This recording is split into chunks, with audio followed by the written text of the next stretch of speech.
Shri Ram Swaroop memorial विश्वविद्यालय के 240 वित्तीय छात्रों के लिए अंततः आ गई खुशखबरी। एफिलिएशन रिन्यूअल का लंबित बार काउंसिल ऑफ इंडिया प्रपत्र हुआ प्राप्त। विश्वविद्यालय की रजिस्ट्रार नीरजा जिंदल ने बताया कि बार काउंसिल ऑफ इंडिया ने नियमों के अनुरूप थी। पूरी प्रक्रिया फर्जी अफवाहों के चलते भड़के थे। छात्रवाद विवाद व अफवाहों को लेकर पुलिस प्रशासन का गलत रवैया बना राष्ट्रीय स्तर पर विश्वविद्यालय की बदनामी का कारण, जिसमें मुख्य वजह वरिष्ठ जिला प्रशासन व पुलिस के अधिकारी बर्बरता दिखाने की जगह गिरफ्तार कर लेते या जिम्मेदार अधिकारी मामले को सुलझाने का प्रयास करते तो प्रधानमंत्री नरेंद्र मोदी व सीएम योगी आदित्यनाथ की सरकार की बदनामी से बचा जा सकता था। लेकिन जांच उन्हीं के वरिष्ठ की जगह सीबीसीआईडी या दूसरे मंडल के आईजी ने करने पर ही सच सामने आने की संभावनाएं थी। नहीं तो तमाम अन्य पुलिस का यह मामला भी ठंडे मामले में जाएगा। वहीं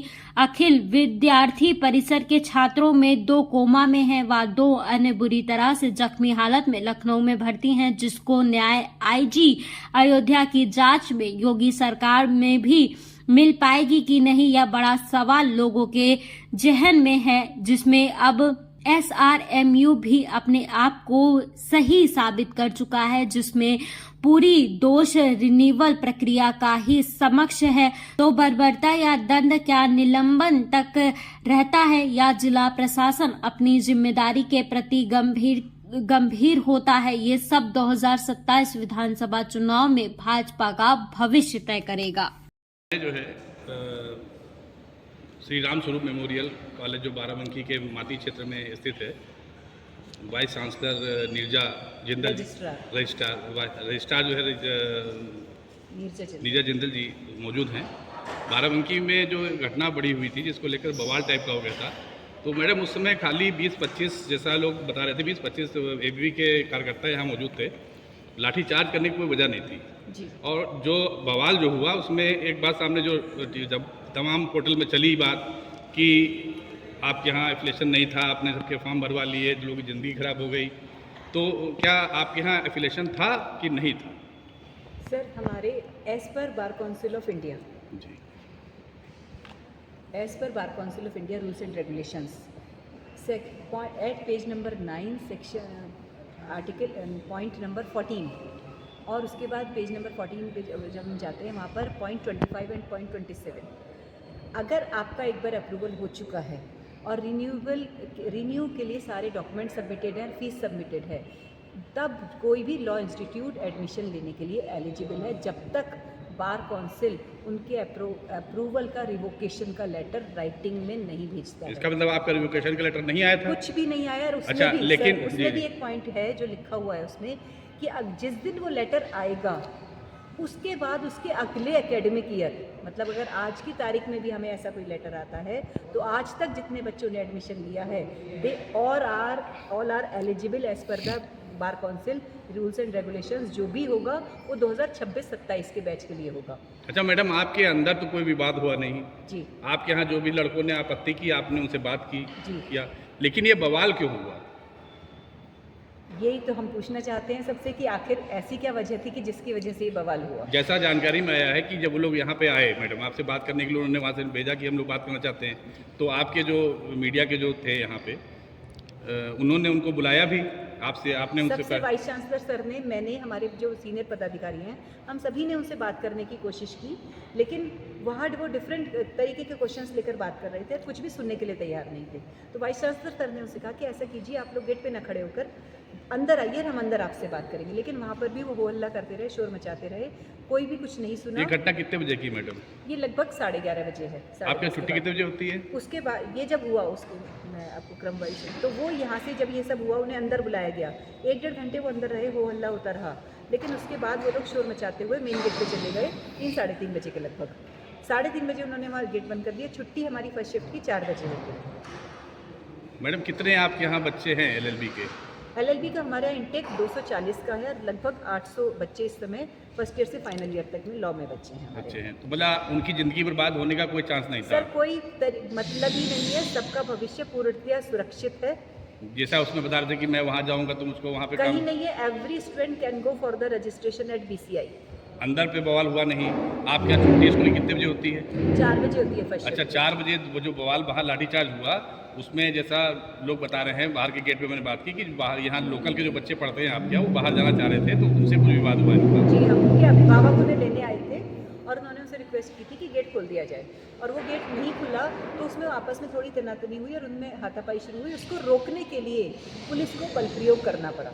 नहीं, जैसा मैडम आपने बताया 30-35 लोग थे, यहाँ पे कोई प्रशासनिक अधिकारी आया था सरकार का, जिला प्रशासन का? सर, हमने हमारे तो कैंपस में ही चौकी है, हमने उन्हें इन्फॉर्म किया होता और एक्स्ट्रा फोर्स थी वहाँ पर। एक्स्ट्रा फोर्स थी, जी। तो उनको गिरफ्तार किया सकता था? सर देखिए, ये प्रशासनिक मामला है, मैं इस बारे में कोई कमेंट नहीं करूँगी। नहीं, जैसा कि यहाँ पे आस पास के लोगों ने बताया है। बंद कर दीजिए, हैं? आप बंद कर दीजिए। आप मुझे प्लीज़ राजनीति। अभी जांच का लेटर आपको दिया गया सरकार की तरफ से, तो उसमें आपने अपने कागज सबमिट किए, जी तो उसमें अभी आपको बार काउंसिल की तरफ से कोई लेटर आया है क्या? जी सर, क्या है उसमें, क्या आया है? हमारा 2025-26 तक अप्रूवल आ गया है। आ गया जी है। सर। इसका मतलब किसी भी बच्चे की भविष्य बर्बाद नहीं होगा? बिल्कुल नहीं है सर। अच्छा, जो बच्चे मतलब जैसा सूचना मिली है कि बच्चे छोड़ के जा चुके हैं, तो क्या आप उनको दोबारा बुलाना चाहेंगे? हम तो चाहेंगे कि बच्चे हमारे आएँ, वो हमारे हमसे जुड़े हुए हैं, आएँ और एडमिशन लें और अपनी पढ़ाई पूरी करें।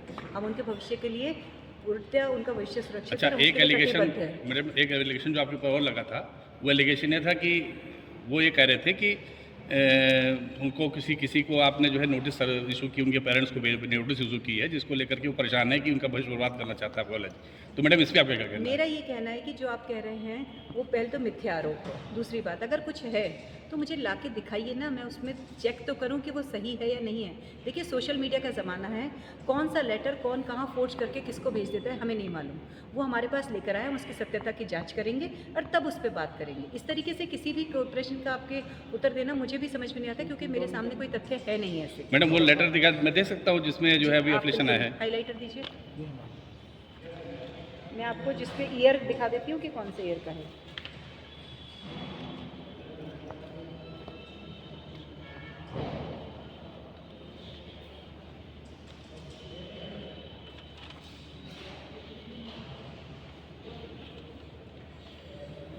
आप ये देख सकते हैं 2023, 22, 23 का हमारे पास था, 23, 24, 24, 25, 25, 26।